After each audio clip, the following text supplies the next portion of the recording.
एरात नगर में आचार्य चाणक्य, चंद्रगुप्त और नायक जैसे ही सराय से बाहर निकले, घोड़े पे सवार गांधार का गुप्तचर उनके सामने आ खड़ा हुआ। उसे देखते ही चंद्रगुप्त के होश उड़ गए। वो उसे पहचान चुका था। उसने धीमे स्वर में चाणक्य से कहा, आचार्य, ये गांधार का वही गुप्तचर है जो उस रात डकैतों के खेमे में था। ये सुनते ही चाणक्य सतर्क हो गए। वो धीमे स्वर में बोले, खुद पर नियंत्रण रखो। अपने चेहरे के भाव इस प्रकार रखो कि उसे तुम पर संदेह ना हो। वो लोग आगे बढ़े ही थे कि गुप्तचर ने उन्हें रोकते हुए बोला, क्या मैं जान सकता हूं कि आप लोग कौन हैं? चाणक्य बोले, हम गांधार के सीमावर्ती प्रदेश से आए हैं, व्यापारी हैं और यहां व्यापार की नई संभावनाएं तलाश रहे हैं। गुप्तचर बोला, आप लोग किसके साथ आए हैं यहां? मेरे साथ। गांधार का व्यापारी उस गुप्तचर के सामने आया। गुप्तचर उस व्यापारी को पहचानता था। उसने ध्यान से चाणक्य को देखा, जो व्यापारी वेश में थे और उनके सर पे पगड़ी बंधी थी। उसे उनकी कदकाठी ठीक वैसी ही प्रतीत हुई जैसी कि गजानन ने उसे बताई थी, और उनके साथ बालक भी था। अपने मन के संदेह को दूर करने के लिए उसने चाणक्य से पूछा, क्षमा करे महानुभाव, किंतु क्या मैं आपके सर के बाल देख सकता हूं? चाणक्य हैरानी में बोले, लेकिन क्यों? गुप्तचर बोला, क्योंकि आप जैसी ही कदकाठी का एक व्यक्ति चाणक्य भी यहां आया है। मैं उसी को ढूंढ रहा हूं। मैं बस सुनिश्चित करना चाहता हूं कि आप वो तो नहीं। यह सुनकर चंद्रगुप्त के होश उड़ गए। उसे यह भी ध्यान नहीं रहा कि नायक उनकी नजर बचाकर वहां से निकल चुका है। चाणक्य और चंद्रगुप्त फंस चुके थे। इस बीच गांधार के कुछ सैनिक भी वहां आ चुके थे। वहां से बच निकलने का कोई रास्ता चाणक्य को नहीं सूझ रहा था। गुप्तचर आगे बोला, कृपया देर ना करें, मुझे आपके केश देखने हैं। चाणक्य ने सहमति में अपना सर हिलाया। वो ना चाहते हुए भी मजबूर थे। उन्होंने अपने हाथ अपनी पगड़ी की तरफ बढ़ाए और उसे खोलना शुरू किया। यह देख चंद्रगुप्त की सांस गले में ही अटक गई। लेकिन इससे पहले कि चाणक्य अपनी पगड़ी पूरी तरह खोल पाते, तभी वहां एक जोरदार धमाका हुआ। धमाके की आवाज से गुप्तचर का घोड़ा भी पिटक गया और उसने उसे नीचे गिरा दिया। वो चाणक्य के चरणों में आ गिरा। चंद्रगुप्त ने उसे उठाया और कहा, आप ठीक तो हैं? गुप्तचर उसका धन्यवाद करते हुए बोला, हाँ। उन सभी ने धमाके की दिशा में देखा। वहां पर अफरा तफरी का माहौल मचा हुआ था। सभी लोग उस दिशा में भागे तो देखा नायक व्यापारी की घोड़ा गाड़ी लेकर कहीं जा रहा था, लेकिन वो उसे संभाल नहीं पाया। गाड़ी का पिछला हिस्सा दीवार से जा टकराया था। वो खुद भी घायल होकर जमीन पे गिरा था। यह देख व्यापारी उस ओर गया और बोला, मेरी गाड़ी का नुकसान कर दिया। चाणक्य और चंद्रगुप्त नायक की तरफ बढ़े, लेकिन उसने इशारे से उन्हें वहां से जाने को कहा। चाणक्य समझ गए कि यह नायक की चाल थी, गुप्तचर का ध्यान भटकाने की। उन्होंने चंद्रगुप्त से कहा, चलो यहां से। दोनों चुपचाप वहां से निकल गए। चाणक्य और चंद्रगुप्त एरात नगर के दक्षिणी हिस्से में पहुंच चुके थे।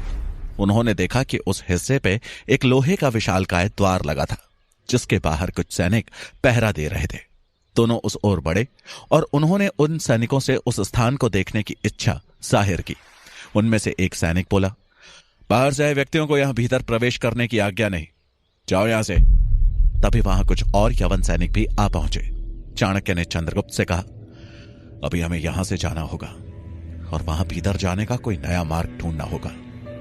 चंद्रगुप्त ने उनकी बात मानी और दोनों वहां से निकल ही रहे थे कि तभी चाणक्य के कानों में किसी के चिल्लाने की आवाज पड़ी। चाणक्य ने उस ओर देखा तो पाया कि एक मोटा आदमी एक दास पे चिल्ला रहा था, नुकसान कर दिया ना मेरा, अब मैं इस नुकसान की भरपाई तुम्हारे वेतन से करूंगा। चाणक्य ने ध्यान से देखा तो वहां पे चने से भरी एक बोरी गिरी थी, जिसमें से चने निकलकर कीचड़ में मिल गए थे। वो दास बोला, माफ कर दीजिए मालिक, बोरी बहुत भारी थी इसलिए हाथ से छूट गई। वो मोटा आदमी बोला, मैं कुछ नहीं जानता, अब भीतर जाकर मैं यवन प्रमुख को क्या उत्तर दूंगा कि एक बोरी क्यों कम है? उस दास से कुछ कहते नहीं बना। वो मोटा आदमी बोला, अब मेरा मुंह क्या देख रहे हो, उठाओ इन चनों को। वो दास हैरान होकर बोला, लेकिन ये तो खराब हो चुके हैं। मोटा आदमी बोला, उससे तुम्हें क्या, मेरा धन लगा इन पे, ऐसे ही थोड़ी यहां छोड़कर जाऊंगा, उठाओ। ये देख चाणक्य उस मोटे आदमी के पास गए और बोले, बड़े भाई, क्या आपसे थोड़ी देर बात हो सकती है? मोटे आदमी ने घूर कर चाणक्य को देखा और चिढ़ते हुए कहा, कौन हो तुम? और मैं किसी से बिना मतलब के बातें नहीं करता। चाणक्य ने सिक्कों से भरी एक पोटली उसकी तरफ बढ़ाते हुए कहा, बिना मतलब के मैं भी किसी का वक्त साया नहीं करता। उस मोटे आदमी ने इधर उधर देखा और वो पोटली तुरंत चाणक्य के हाथों से लेकर खोली तो उसमें स्वर्ण मुद्राएं थी। ये देखकर उसकी आंखों में चमक आ गई। इधर मगध में महाराज धनानंद का दरबार सजा हुआ था। वहां उनके मंत्रिमंडल के सभी सदस्य उपस्थित थे। आज दरबार में नृत्य का आयोजन होना था, इसलिए सभी बहुत ही उत्साहित थे। महाराज ने आज अपने कुछ विशेष मित्रों को भी नृत्य देखने के लिए आमंत्रित किया था। वो भी दरबार में पधार चुके थे। अमात्य भी मन ही मन खुश थे। वो मुरा के रूप में अपनी सफलता और विशाखा को हारते देखना चाहते थे। मंत्री शंभुनाथ भी अपना स्थान ग्रहण कर चुके थे। नर्तकी के आने से पहले संगीतकार अपने वाद्य यंत्र बजाकर उसके तान को गायक के सुर में मिलाने की कोशिश कर रहे थे। अमात्य और महाराज दोनों की ही नजरें दरबार के मुख्य द्वार पर जमी हुई थी। कुछ सेविकाओं ने महाराज के लिए मदिरा का भी प्रबंध कर दिया था। मंत्रिमंडल के एक सदस्य ने फुसफुसाते हुए दूसरे से कहा, सुना है आज कोई अद्भुत सुंदरी नृत्य करने आ रही है। महाराज ने उसका नृत्य देखने के लिए ही इस विशेष नृत्य सभा का आयोजन किया है और अपने विशेष मित्रों को भी आमंत्रित किया है। दूसरे ने कहा, हाँ सत्य कह रहे हैं आप। उस सुंदरी को अमात्य लेकर आए हैं। हम भी तो देखें आखिर उस सुंदरी में ऐसा क्या खास है जो महाराज उस पे मोहित हो गए। स्वर्ग से कोई अप्सरा उतर आई है क्या?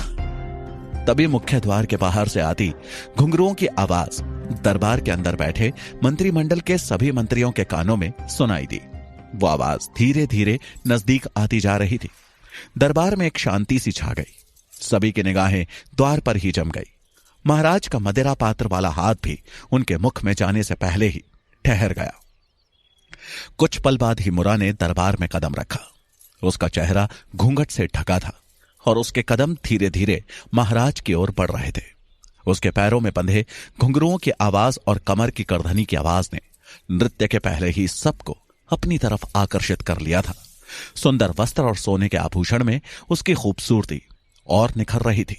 वो एक हाथ अपने कमर पर रखे और दूसरे हाथ से चूड़ियों को हल्के हल्के खनकाते हुए महाराज के नजदीक गई और झुककर उनका अभिवादन किया। सभी दरबारी उसके चेहरे को झांक कर देखने की कोशिश कर रहे थे, लेकिन उसके चेहरे पर पड़े घूंघट के कारण वो सभी उसका चेहरा देख नहीं पा रहे थे।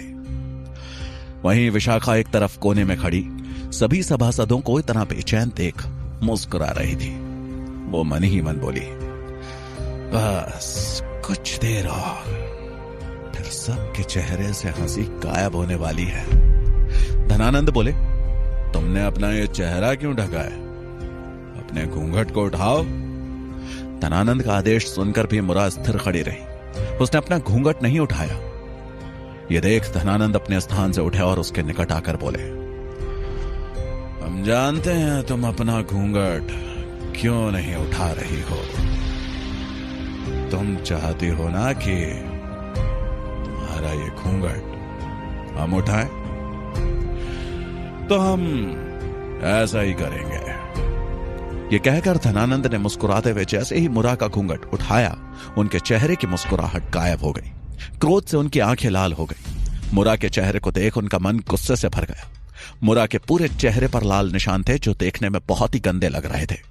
धनानंद गुस्से में चिल्लाए, अमात्य, धोखा किया है आपने। उन्होंने मुरा को जोर का धक्का दिया। मुरा खिसकते हुए द्वार के समीप जा पहुंची। ये देख सभी हैरान हो गए। सभी मंत्री अपने अपने स्थान पर खड़े हो गए। मंत्री शंभुनाथ भी ये देख हैरान थे। वो समझ नहीं पाए कि हुआ क्या। अमात्य तुरंत ही दौड़कर महाराज के पास आए और बोले, क्या हुआ महाराज, हमसे कोई भूल हुई? महाराज गुस्से में अमात्य को देखते हुए बोले, धोखा किया है आपने अमात्य, धोखा, मेरे साथ धोखा हुआ है। क्या ये है आपकी सुंदरता? चेहरा देखिए इसका, इसे सुंदरता नहीं कुरूपता कहते हैं, कुरूपता। अमात्य भी हैरान थे। वो माफी मांगते हुए बोले, क्षमा महाराज। महाराज गुस्से में बोले, आपकी हिम्मत कैसे हुई इसे राज दरबार में लाने की? इस कुरूप दासी को इस महल में भी रहने का अधिकार नहीं है। बाहर फेंकिए इसे।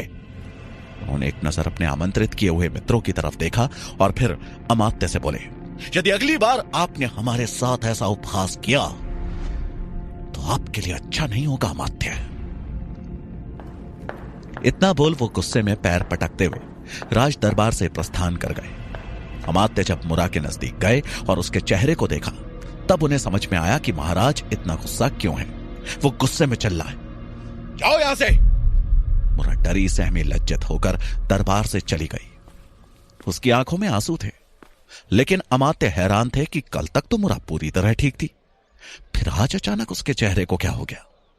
वो दरबार से निकलने ही वाले थे कि विशाखा उनके बगल से गुजरी और उनको सुनाते हुए बोली, वैश्य अपने शरीर के बदले सिर्फ सिक्के नहीं पाती अमात्य, वरन राजनीति, कूटनीति और ब्रह्म नीति भी अच्छे से प्राप्त कर लेती है, जिसे समझने के लिए कुछ व्यक्ति अपना पूरा जीवन गुजार देते हैं। इतना बोल विशाखा मुस्कुराती हुई वहां से चली गई। अमात्य समझ गए कि यह कार्य विशाखा ने ही किया है। वो गुस्साई नजरों से विशाखा को वहां से जाते देखते रहे। वही शंभुनाथ जो दोनों से कुछ ही दूर पीछे थे उनकी बात सुन चुके थे। वो मन ही मन मुस्कुराते हुए बोले, लगता है अमात्य से मुकाबले के लिए कड़ा प्रतिद्वंदी मिल चुका है। अब आएगा खेल में वास्तविक आनंद। इधर ऐरात में चाणक्य और चंद्रगुप्त उस स्थान तक पहुंच चुके थे जहां सिकंदर के जादुई घोड़े रखे जाने की अफवाह थी। दोनों दास के कपड़े पहने एक सकरे मार्ग से आगे बढ़ रहे थे। सुबह हो चुकी थी। चंद्रगुप्त बोला, आचार्य, आपको कैसे प्रतीत हुआ कि वो व्यक्ति हमें यहां भीतर प्रवेश करने देगा? चाणक्य बोले, उसके लालच को देखकर। जो व्यक्ति खराब हो चुके चनों को भी नहीं छोड़ना चाहता, इसका अर्थ है कि चंद सिक्कों के लिए वो कोई भी जोखिम उठा सकता है। चंद्रगुप्त ने हामी में अपना सर हिलाया। दोनों अन्य दासों के पीछे चलते हुए उस मार्ग से आगे बढ़े तो सामने एक सीढ़ी नुमा मार्ग था। उस पे चढ़ के जब वो मार्ग से बाहर निकले तो देखा वो जमीन से काफी ऊपर थे। उनके सामने एक विशालकाय गोल मैदान था, जिसके बीचों बीच एक लंबी चौड़ी गहरी खाई खोदी गई थी, जिसके चारों ओर लकड़ी की बाड़ लगाई गई थी। उस बाड़ के ऊपर बैठने के लिए लकड़ी के दरख्त बनाए गए थे। उन दरख्तों पे काफी संख्या में यवन सैनिक बैठे हुए थे। चाणक्य और चंद्रगुप्त एक कोने में खड़े होकर देखने लगे कि आखिर यहां हो क्या रहा है। उन्होंने देखा उस मैदान में 2 यवन सैनिक सफेद घोड़े पर सवार होकर आमने सामने कुछ दूरी पर खड़े हैं। उन्होंने अपने छाती को लोहे की ढाल और सर को लोहे के मुकुट से ढक रखा था। दोनों ही घुड़सवार आपस में युद्ध का अभ्यास करने के लिए वहां इकट्ठा हुए थे। तभी दोनों को वहां एक तुरही की आवाज सुनाई दी। आवाज सुनते ही दोनों ही घुड़सवार ने अपने अपने घोड़ों को जोर की लात मारी। अगले ही पल दोनों घोड़े तेजी से एक दूसरे की तरफ बढ़ गए। चंद्रगुप्त ये देखकर हैरान था। उसने पूछा, आचार्य, क्या ये घोड़े इस खाई को पार कर लेंगे? इतनी लंबी चौड़ी खाई को हमारे घोड़े तो कभी पार नहीं कर पाएंगे। आचार्य चाणक्य बोले, वही तो हमें देखना है कि इन घोड़ों की खासियत क्या है। क्या ये सच में उड़ सकते हैं या नहीं? दोनों घुड़सवार तेजी से एक दूसरे के नजदीक बढ़ रहे थे। दोनों जैसे ही खाई के नजदीक आए, उन्होंने अपने अपने घोड़े को एक और जोर की लात मारी। दोनों ही घोड़े वहां से उछले और अगले ही पल उन दोनों घुड़सवारों की तलवार आपस में हवा में टकराई। एक घुड़सवार उस वार को सहन नहीं कर पाया और अपना संतुलन खोकर अपने घोड़े सहित खाई में गिर पड़ा। वहीं दूसरा घुड़सवार सैनिक और उसका घोड़ा छलांग लगाकर दूसरी तरफ पहुंच चुके थे। इसी बीच खाई में गिरा घोड़ा भी उठा और एक तेज छलांग लगाकर उस खाई से बाहर निकल गया। यह देख चंद्रगुप्त और चाणक्य के आश्चर्य की सीमा नहीं रही। चंद्रगुप्त बोला, आचार्य, ये तो सच में उड़ने वाले घोड़े मालूम होते हैं। इतनी लंबी खाई इन्होंने एक छलांग में पार कर ली। चाणक्य घोड़े को देखते हुए बोले, ये उड़ने वाले घोड़े तो नहीं है, लेकिन हमारे भारतीय घोड़ों से बहुत भिन्न और अच्छी नस्ल के हैं। उन प्रदेशों में अधिकतर ऐसे ही घोड़े पाए जाते हैं, इसलिए इनकी छलांग हमारे घोड़ों से बेहतर है। इनकी युद्ध नीति भी हमारे जनपदों से भिन्न है। चंद्रगुप्त बोला, आचार्य, इस तरह तो भारतवर्ष के अन्य राज्य युद्ध में इनके सामने ज्यादा देर नहीं टिक पाएंगे। चाणक्य मुस्कुराते हुए बोले, कठिन होगा, लेकिन जीतना संभव है, और जीतेंगे तभी जब युद्ध बल से नहीं बुद्धि से लड़ा जाएगा। आचार्य चाणक्य और चंद्रगुप्त उड़ने वाले घोड़ों की सच्चाई जानने के बाद वहां से निकले और अपने सराय की तरफ बढ़े। वो अभी कुछ दूर चले ही थे कि अचानक ही उन्हें कुछ भयानक धमाकों की आवाज सुनाई दी। तभी उन्होंने कुछ ही दूरी पर घरों के ऊपर से धुएं का गुबार आसमान में ऊपर उठते देखा और साथ ही आग की तेज लपटें आसमान को छू गई। चंद्रगुप्त हैरानी से बोला, कैसी आवाजें थी और ये धुआं? लगता है कहीं आग लगी है। जिस स्थान पे वो धमाके हुए थे वहां से अजीब सी आवाजें आ रही थी। चाणक्य बोले, कुछ तो हुआ है यहां। ये लपटें साधारण आग की नहीं मालूम होती, इनकी तीव्रता देख रहे हो? चंद्रगुप्त आश्चर्य से बोला, कहीं हमला तो नहीं हुआ इस नगर पर? काफी शोर आ रहा है वहां से। चाणक्य धमाके की दिशा में आगे बढ़ते हुए बोले, अब सच्चाई वहीं जाकर ज्ञात होगी। दोनों ही तेजी से उस स्थान पर पहुंचे जहां से धमाके की आवाज आई थी। जैसे ही दोनों वहां पहुंचे तो सामने का नजारा देख दोनों की आंखें फटी की फटी रह गई। चंद्रगुप्त के मुंह से अचानक से निकला, क्या यही है सिकंदर की जादुई शक्तियां? आखिर ऐसा क्या देखा आचार्य चाणक्य और चंद्रगुप्त ने जिसे देखकर उनकी आंखें फटी की फटी रह गई? आखिर विशाखा के इस दाव के बाद अमात्य उसे सबक सिखाने के लिए क्या करेंगे? क्या होगा कहानी का अगला पड़ाव? जानने के लिए सुनिए चाणक्य का अगला भाग।